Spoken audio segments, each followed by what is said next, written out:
संजय जाधव सारखे कॅमेरामन आणि ते प्रत्येक ह्याच्यात लाईट घ्या व्यवस्थित घ्या आणि आम्ही नेम धरून लाईट चुकणारे नट आणि संजयने इतक्या फ्रेम्स जवळ जावं त्याला मला देवारात बसल्यासारखं वाटत होतं.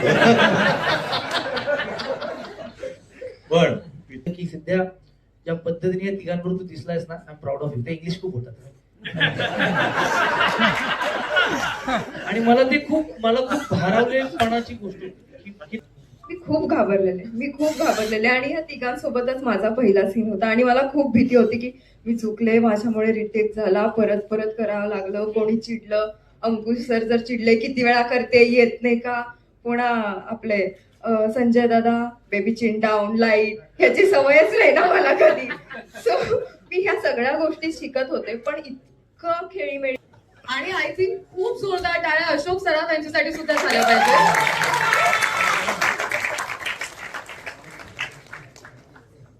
रियुनियन फॉर रिअल झालेलं आहे, खूप आठवणींना उजाळा मिळालेला आहे. मला तुम्हाला तिघांनाही विचारायचंय की एक आठवण पहिल्या चित्रपटातली जी आता प्रकर्षाने आठवते आणि तुमच्या तिघांचे कॉमिक टायमिंगचे बादशाह एकानंतर एक असे या चित्रपटात आहेत, पण तरी सुद्धा प्रत्येकाचा झोन वेगळा आहे. तर एकमेकांसोबत काम करताना किती मजा आली, म्हणजे एडिशन्सची किती मजा आली एकमेकांसोबत आणि काम करताना किती मजा आली? बरोबर काम करणं हे नेहमीच माझ्यासाठी खूप आनंद देणार आहे. आणि अशोक मामांबरोबर आम्ही सर्वांनीच पहिले प्रोजेक्ट मामांबरोबरच केलेले आहेत. मी नाटक केलं, भरतने सिनेमा केला, अंकुशने सिनेमा केला आणि 3.5 मध्ये हा आमचा तेव्हा बच्चा होता, नवीन होता आणि आज त्याची ऊर्जा तुम्ही सगळेजण पाहताय, ऐकताय. तर तेव्हाची जी मजा होती म्हणजे सांगण्यासारखं आम्हाला काय होतं, आम्हाला एक चित्रपट मिळाला होता, त्यात आम्हाला सारखेच कपडे होते आणि मला सगळ्यात आनंद याचा होता की खूप केस होते. त्यामुळे तो एक आनंददायी सगळा सोहळा. आणि या दोघांनी आम्हाला अत्यंत प्रेमाने, म्हणजे मला सगळ्यात काय आवडलं की ती इनोसन्सी जी भावांची आहे ती खरं तर सचित आता बोलला त्यातूनच ती आली असावी, कारण तो इतक्या प्रामाणिकपणे आणि निरागसपणे सगळ्या गोष्टी सांगत होता. आणि आम्ही त्या करताना तिथे हरखल्यासारखे, एकतर संजय जाधव सारखे कॅमेरामन आणि ते प्रत्येक ह्याच्यात लाईट घ्या व्यवस्थित घ्या आणि आम्ही नेम धरून लाईट चुकणारे नट आणि पण हे सगळं एकत्र जे काही होतं, मला एकच गोष्ट आठवते की आम्ही कलावंत मध्ये काय लाइटिंगच्या मध्ये काय करू शकणार असं असतं, तर आम्ही पत्ते खेळत बसायचो. त्यावेळी अंकुश व्हॅनिटीमध्ये यायचा आणि म्हणायचं की डाव झाला असेल तर शॉट रेडी आहे, नाही तर संपून या, शॉट रेडी आहे. तर ती एक आठवण मला नक्की. आणि पहिला याने आम्हाला खूप आनंद दिला, दुसऱ्या ह्याने आम्हाला अजून आनंद दिला. फक्त सचितला आम्ही मिस केलेला आहे, पण यावेळी अंकुशने खूप सामर्थ्याने हा सिनेमा केलेला आहे याची खात्री आहे. म्हणजे आम्हाला करतानाच ते जाणवलं सगळ्यांना की कुठेही आमच्यात चर्चा झाली नाही किंवा हे कसं करायचं ते कसं काय, त्याच्या डोक्यात अत्यंत क्लिअर होतं. ऍडिशनच्या बाबतीत म्हणशील तर असं आहे की हा तर कशावरही ऍडिशन घेऊ शकतो असं नव्हतं. अंकुश आम्हाला म्हणायचं एखादी जागा ऍडिशन घेतली, आम्ही सुटत चाललो, म्हणायचं नाही मस्त आहे ही, फक्त ही नको, असं करून त्याने तिथे आम्हाला नियंत्रणात ठेवलं. पण एकंदरीत हा सिनेमा सुद्धा तितकीच मजा देईल याची खात्री आहे. आणि रिंकूने येऊन एक वेगळीच धमाल केली हे आवर्जून सांगायला हरकत नाही. तिची भूमिका सांगत नाही, नाहीतर अंकुश चिडेल, कारण ते खूप रहस्य ठेवायचे आणि आता आम्हीच विसरलोय की नेमकं काय. कलावंतांना नेहमी ती एक अडचण असते की मीडियावाले विचारतात या सिनेमात वेगळं काय आहे, खूपच वेगळा सिनेमा आहे असं दरवेळी म्हणण्याची एक पद्धत आहे. तर आम्ही आपलं त्यावरच बाकी किस्स्यांवरच आहोत, पण आम्हाला त्या काळात खूप आम्ही एन्जॉय केलं होतं, एवढं मात्र निश्चित. बरंच तुम्हाला विचारायला आवडेल की सर म्हणाले तसं इतक्या वर्षांनंतर पुन्हा एकत्र येत आहे, तेव्हा अर्थातच तुम्हाला ठाऊक असेल की इतक्या वर्षानंतर कदाचित पुन्हा एकदा 3.5 नावाचा चित्रपट येईल सुद्धा. तर किती भारी वाटलं सगळ्यांना पुन्हा भेटून, कारण मला असं जाणवतंय की हा मित्रांचा सिनेमा आहे. म्हणजे तुम्ही सगळे इतके छान मित्र आहात एकमेकांचे, एकमेकांसोबत काम केलेलं आहे की ती एक वेगळीच एनर्जी सेटवरती सुद्धा असली असेल. तर तुमचा कसा अनुभव होता? नक्कीच कोणाला पहिला चित्रपटाचा फायदा सगळ्यांनाच झाला करिअर वाईज. म्हणजे माझेही चित्रपट काही चालू होते, त्यात हा चित्रपट आणि अर्थात अशोक मामा, मकरंद, सिद्धार्थ असेल, गॅंगच सगळे चांगले होते. या दोघांना मी खूप आधीपासून ओळखतो चांगला. पण मला पहिला शॉट अजून आठवत आहे पहिल्याचा, की शाळेत जातो ना आणि सगळी मुलं केक कापायचा असतो तो, आणि तो पहिला शॉट होता माझा. आणि एक तर आधी सांगितलं होतं की बघा चलती का नाम गाडी जरी असलं तरी किशोर कुमार नाही करायचं आपल्याला. तो पूर्ण इनोसंट, त्याला जगच माहीत नाहीये, दादच त्यासाठी जग आहे एवढं ठेवायचं. आणि पहिल्यांदा तू बाहेर पडलास आणि एका मुलीच्या प्रेमात जस्ट पडतोयस, पण पहिल्यांदा चाललायस तू. लॉंग शॉट होता काय वाटलं नाही मला, पण नंतर क्लोज साठी संजयने इतक्या फ्रेम्स जवळ लावले त्याला, मला देवारात बसल्यासारखं वाटत होतं. पण पिक्चर संपल्यानंतर जो पिक्चर मी पाहिला त्याला म्हटलं मी आयुष्यात कधी एवढा सुंदर दिसलो नाही, त्या चित्रपटात तू सुंदर केलंस मला. पण त्या क्षणाला कळत नसते, कारण आपलं एक तर पूर्ण इनोसंट दाखवलेला चेहरा आणि प्रेम सगळ्या बाजूने थर्माकोल सगळं आणि एवढंच तो दिसणार, आणि त्याचा कॅमेरा खूप लांब असायचा तेव्हा, आणि त्या गर्दीतनं तो बरोबर तुम्हाला मॅच करणार. तर माझ्याकडे ही टेक्निक खूप नवीन होतं माझ्यासाठी. पण अर्थात तो एक पहिला शॉट, पहिला सीन मला आठवतोय. आणि जेव्हा कळलं की सेकंड आता येतोय, तेव्हा मी अंकुशला एवढंच म्हटलं की गोष्ट फक्त छान घे. कारण बऱ्याच लोकांना ते असतं नाही, सेकंड पार्ट कधी कधी येतो आणि आपण कुठेतरी फसतो, मुद्दाम कोण करत नाही फसण्यासाठी, पण जरा कुठं हुकतं, तसं काही हुकतं का म्हणे. कारण ह्या पिक्चरने पहिल्या पार्टने खूप फार असं काही लावडू विनोद नाही आहेत, पण खूप सटल आहे, पण लोकांना आवडलं ते. ती निराग असतात सगळ्यांचीच, ती लोकांना खूप आवडली, ती राहिलीच पाहिजे. आणि ती राहणार की आम्हालाही खात्री होती, पण ती गोष्ट मात्र छान आली तर त्याला गंमत आहे. पण जेव्हा अंकुशने आम्हाला गोष्ट सांगितली तर म्हणलं हा आता गंमत येईल. हा चित्रपट एवढ्या वर्षांनी काय येतोय, तर ती गंमत पण तेवढी चांगली असेल, ताजी असेल, ती गंमत खेळायला काम करायला मजा येईल. आणि दुसरा एक फायदा असा होता की परत आम्ही अशोक मामा, मी, मकरंद पुन्हा एकदा आम्ही काम करणार होतो. कारण मधल्या काळात मी मकरंद वेगळं करत होतो, अशोक मामा मी वेगळं करत होतो, पण परत तिघांनी मिळून केलेला तो पहिला पिक्चर, त्यानंतर डायरेक्ट हा चित्रपट म्हणजे सेकंड पार्ट. आणि बऱ्याच आठवणी आहेत, बऱ्याच चांगल्या चांगल्या गोष्टी, बऱ्याच काही गोष्टी शिकायला मिळाल्या पहिल्यात, पण आता देखील शिकायला मिळाल्या. आणि एकंदरीतच सचिन, तुला आम्ही पहिल्या दिवशी त्याला फोन केला होता, पहिला शॉट झाला, नारळ पूजा आली आणि सगळ्यांनी पटापट फोन करून अरे तुला मिस करतोय.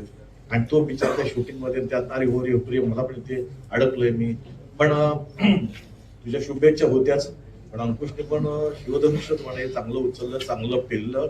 आणि अर्थात सगळ्यांची कामं आणि एकंदरीत हा चित्रपट आम्हाला आवडलाय, तुम्हाला नक्कीच आवडेल.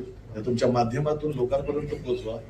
आत्ताच आपण म्हणतोय की मराठी चित्रपट अलीकडे पलीकडे काय 19-20 होत आहेत, तर मला असं वाटतं की ते 19-20 न होता ते चांगले हजारात जाऊ देत आणि तुमच्या माध्यमातून लोकांपर्यंत पोहोचू दे, की हा येऊन थिएटरमध्ये येऊन चित्रपट पहा. आपल्याकडे अजूनही आपल्या इथे लोक काय करतात की दुसऱ्याला विचारतात, काय तू पहिलंच विचार कसा वाटला, तो ठरवून सांगेपर्यंत तो एक आठवडा निघून गेला असतो, तो चित्रपट खाली उतरलेला असतो. मला असं वाटतं कोणीही कोणाला न विचारता डायरेक्ट या चित्रपट पहा. तुम्हाला आवडलं असेल तर 10 लोकांना सांगा, नाही आवडलं तर लगेच 10 लोकांना सांगा, पण येऊन थिएटरमध्ये पहा तरी. तर मी आमच्या संपूर्ण टीम तरी सांगतोय की हा चित्रपट तुम्ही चित्रपटगृहात येऊन पहा. छोट्या छोट्या गोष्टी, निरागस विनोद प्रेक्षकांना भावला होता. म्हणजे अगदी तो टायर मधला सीन लोकांना आवर्जून लक्षात आहे. आणि आता सुद्धा टीजर मध्ये त्याची एक झलक बघितल्यानंतर आय एम शुअर की जितक्या लोकांना 3.5 आवडला होता, त्यांना प्रचंड त्यांच्या अंगात ऊर्जा आली असेल, त्यांना उत्साह वाटला असेल की पुन्हा एकदा 3.5 मध्ये हे कसं होणार आहे, हे बघायला डेफिनेटली थिएटरमध्ये जायचंय. त्यामुळे आय एम शुअर लोक स्वतःच्या मनाला विचारतील की चित्रपट बघू की नाही, आणि त्याचं उत्तर होत असेल, कारण 3.5 त्यांना आवडलेलं आहे. सिद्धू, तुझ्याकडे यायचंय मला की तू म्हटल्यानंतर एनर्जी येते, ऊर्जा येते, आणि ह्याच्यामध्ये तू तुझ्या भावांना बरंच फॉलो करतोस. म्हणजे जसं टीजर मध्ये तुझा डायलॉग पण आहे, ह्यानी केलं म्हणून मी नाही केलं, त्यांनी केलं म्हणून मी नाही केलं. मला प्रश्न हा विचारायचा की जी 2 माणसं आता इथे उभी आहेत, त्यांनी कोणती एक गोष्ट केली तर तू डेफिनेटली डोळे झाकून ती गोष्ट तशीच्या तशी करशील. नमस्कार.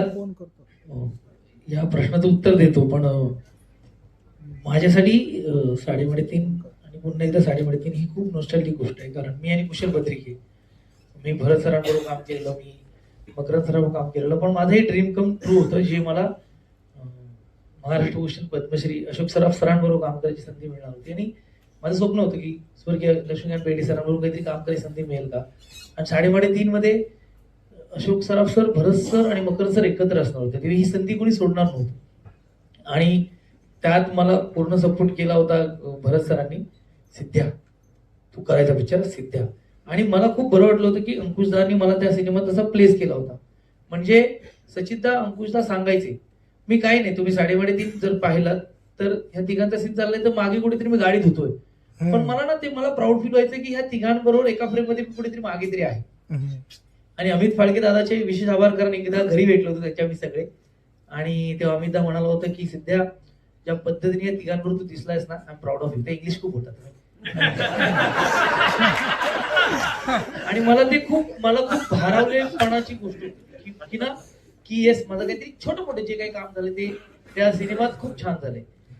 कट्टू इतक्या वर्षांनी जेव्हा सिनेमाचा दुसरा भाग येतो किंवा पुन्हा एकदा 3.5 येतो, तेव्हा मी मटका किंगचं शूट करत होतो. आमचं एरिया शूट चाललेलं, तारखा खूप अशा वर खाली, त्यात ते कसं करायचं. आणि मला ही फिल्म मिस करायची नव्हती.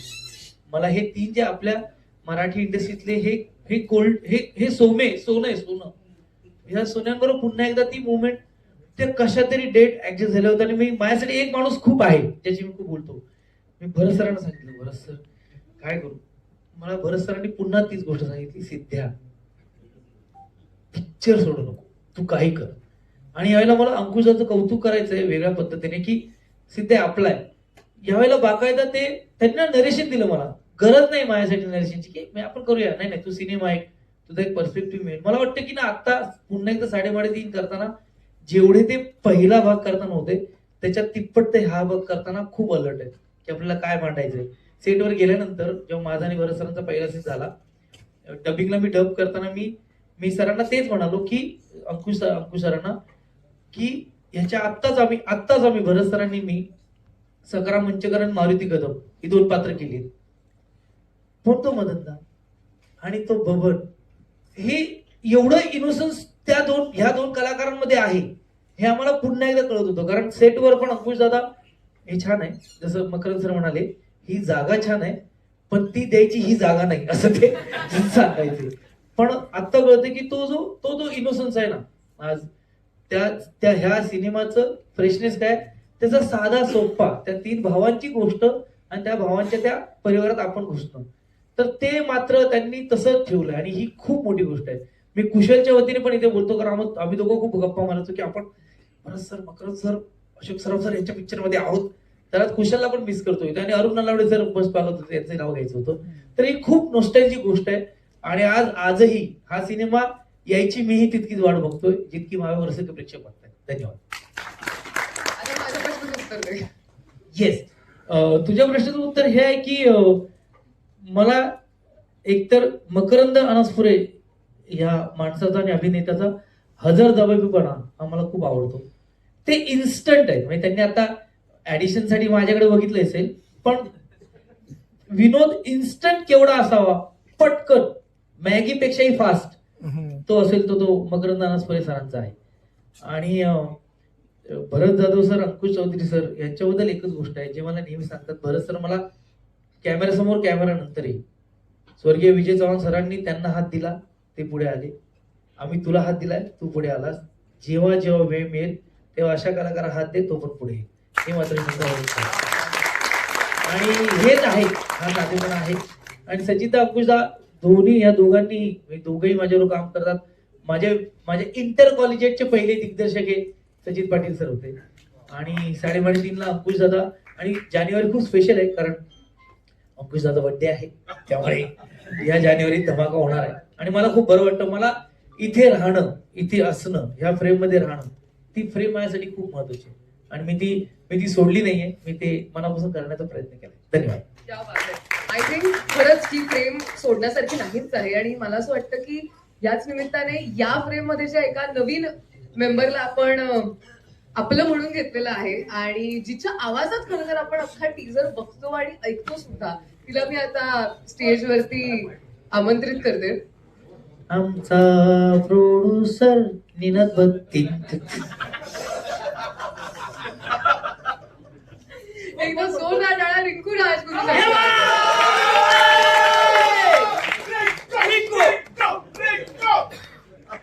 थँक्यू रिंकू. रिंकू, सगळ्यात आधी खूप खूप अभिनंदन. मला असं वाटतं ही जी एनर्जी आहे, हे जे रुटीन आहे ते खूप क्रेझी आहे आणि तू या चित्रपटाचा भाग झाल्यास आय एम शुअर आम्हा सगळ्यांना खूप आनंद होतो, तुझ्या फॅन्स नाही होत असेल. पण तरी सुद्धा पुन्हा एकदा 3:30 ही बातमी तुझ्यापर्यंत कधी केव्हा पोहोचली, तो क्षण कसा? आता ज्याच्यासाठी हसलात ते तसं तसं सांगितलं पाहिजे, काही फिल्टर करायचं नाही. काही नाही, खूप सगळ्यांना नमस्कार. खूप साधं होतं की अंकुश सरांचा मला फोन आला की आमच्या डोक्यात असं आहे की पुन्हा एकदा 3:30 आम्हाला करायचं आहे आणि तू काम करशील का? तर मी म्हटलं हो सर, पण मला एकदा स्क्रिप्ट ऐकायची आहे. माझी नेहमीची सवय आहे की मी काय करते ते मला फक्त बघायचं होतं, कारण या सगळ्यांसोबत काम करणं आणि यांच्यासोबत स्क्रीन शेअर करणं म्हणजे खूप मोठी गोष्ट आहे.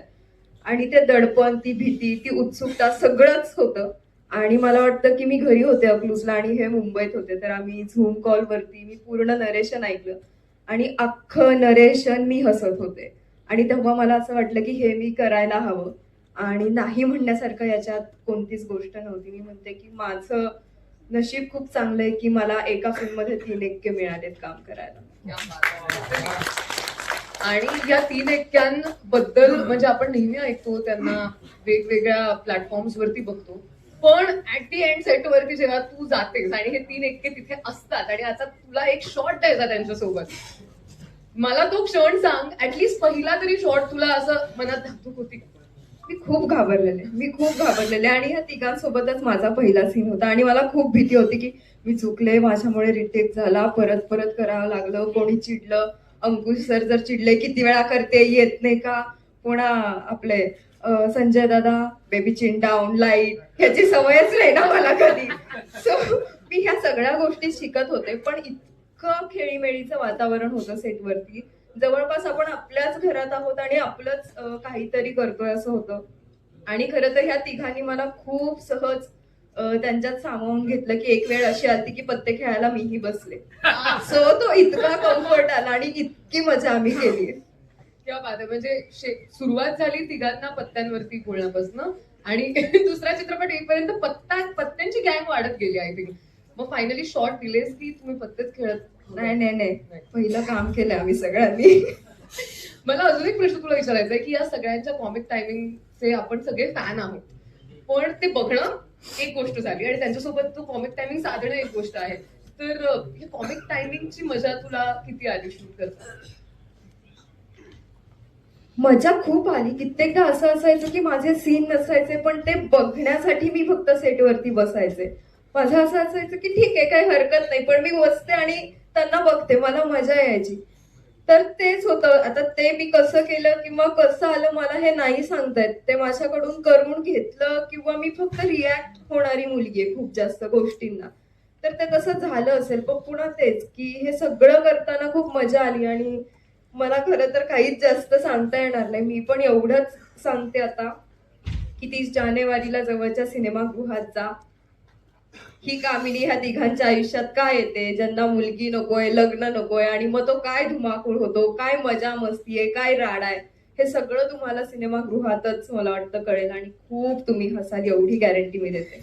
त्या बाद एकदा रिंकूसाठी जोरदार टाळ्या. आणि या चित्रपटात अजून एक उत्तम कलाकार आहे ज्याचं काम आपण बघणार आहोत आणि तो म्हणजे संकेत. स्टेजवरती येण्याची विनंती आहे तुला देखील. आय थिंक माणसं चेंज होतात. माझा प्रश्न सेम राहतोय कारण ही कास्टच अशी आहे की मग ह्यांच्यासोबत काम करणं हा एक वेगळा चित्रपट होईल. तुझा अनुभव कसा होता? ऍक्च्युली आता मला इतक्या लेट इथे बोलण्यामुळे सगळे अनुभव तुम्ही ऑलरेडी ऐकले, पण ह्या आता तुझ्याकडनं आम्हाला खूप होप्स आहेत की तू एक नवीन अनुभव सांगशील. हे एक वेगळं प्रेशर आहे माझ्यावर.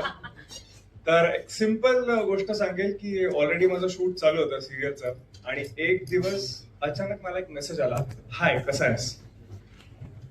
आणि मी तो बघितला आणि बंद करून ठेवून दिला, आणि नंतर मला काहीतरी स्ट्राईक झालं म्हणून मी ते चॅट परत ओपन केला आणि मला तिथे एक फोटो दिसला. तर मी रिप्लाय केला, हा कोणाचा नंबर आहे.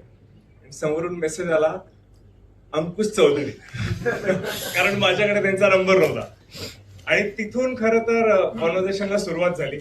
आणि एकच गोष्ट सांगेल की ही जी टीम आहे ती ऑलरेडी डिप्लोमा डिग्री होल्डर्स आहे.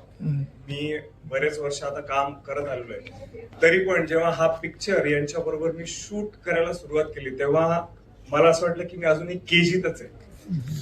त्यामुळे हे इतके तगडे परफॉर्मर्स आहेत. आणि जसं आपण म्हणतो की मी 1-2 मूवीज अजूनही ह्याच्या अगोदर केलेल्या आहेत, पण जेव्हा आपली वेळ येते ती कशी यावी, तर ती अशी यावी की पहिल्याच दिवशी मी जेव्हा फ्रेम समोर आहे तर त्या फ्रेमच्या मागे ती फ्रेम कंट्रोल करायला स्वतः संजय जाधव आहेत, डिरेक्ट करायला अंकुश चौधरी आहेत, आणि माझ्या समोर मिस्टर भरत जाधव, मकरंद अनासपुरे आणि पद्मश्री अशोक सराफ हे होते.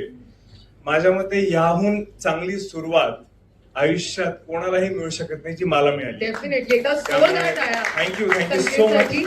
आणि मला असं वाटतं या रियुनियनमुळे खरंच खूप मजा आली, खूप आठवणींना उजाळा मिळाला. आणि 30 तारखेला चित्रपटगृहात जाऊनच हा चित्रपट आम्ही सगळे डेफिनेटली बघणार आहोत. तुम्हाला सगळ्यांना खूप खूप शुभेच्छा आणि धन्यवाद. Thank you so much.